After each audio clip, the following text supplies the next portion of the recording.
The Punisher Season 1 Review. The Defenders may not have been the high performer that Netflix hoped it would be, our review here, but nevertheless, its premiere essentially concludes Phase 1 of this branch of the Marvel Cinematic Universe, setting the stage for new stories with established characters like Daredevil, Jessica Jones, Luke Cage and Iron Fist, all of whom have secured another season. Before any of the Defenders return to the small screen, however, it's Jon Bernthal's turn in the spotlight. The Walking Dead alum debuted as Frank Castle in Daredevil Season 2 and immediately emerged as a fan favorite. Thus, The Punisher was born. As a character, The Punisher, created by Gerry Conway, John Romita Sr. and Ross Andru in 1974, has traditionally been depicted as a sheer force of vengeance. But Castle's quest for revenge against the criminals who killed his family is all but completing the opening moments of his own series, leaving the Punisher with the unenviable task of finding a new mission for its central anti-hero. Without delving into spoilers, the answer for that is steeped in Castle's military background, and the subsequent direction is actually more resonant than expected, with its heavy focus on political questions currently part of our everyday discourse.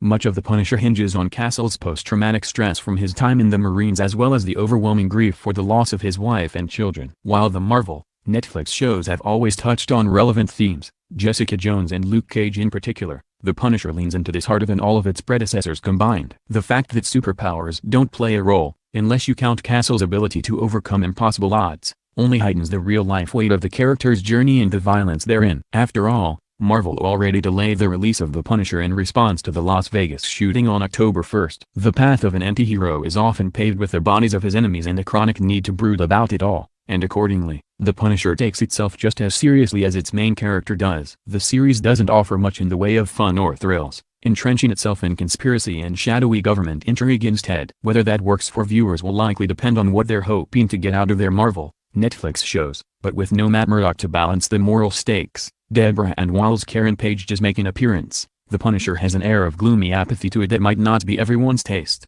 Thankfully, Bernthal knows how to make this work. His Castle is tortured by his past and left indifferent to much of what's left in his present. The actor's stone-faced stare and intense eyes truly capture the essence of a broken man who only sees purpose in the extraordinary, and extreme, violence he can create with even the most utilitarian of weapons. Part of the Punisher's focus is on helping Castle develop a sense of closure with his family's death and finding him a new role going forward, presumably opening the doors to further seasons. To that end, the series introduces a supporting cast of new faces to flesh out his world. Most integral among them perhaps is Eben Mosbach as David Lieberman, Micro. The character's name, teased at the end of Daredevil Season 2, is bound to ring a bell for fans of the Punisher's Marvel Comics run, as he so often serves as an ally to Castle there. Mosbach finds both the humor and the pathos in his role, serving as a more overtly emotional counterpoint to Bernthal's stoic vigilante.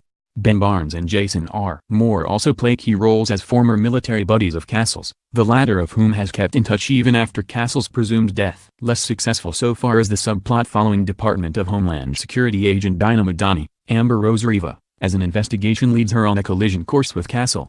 Deeply melancholic, The Punisher is more of a procedural than fans might expect, though one colored by sporadic bursts of the kind of over-the-top violence not likely to spill onto an episode of Law and Order. That being said, it does feel like a tone befitting someone as inherently bleak as Frank Castle. At the end of the day, for hardcore fans of the character, The Punisher is bound to offer a better experience than the three failed big-screen adaptations. But those looking for more escapism in their superhero storytelling might be better off revisiting the other equally dark but less dour Marvel, Netflix shows.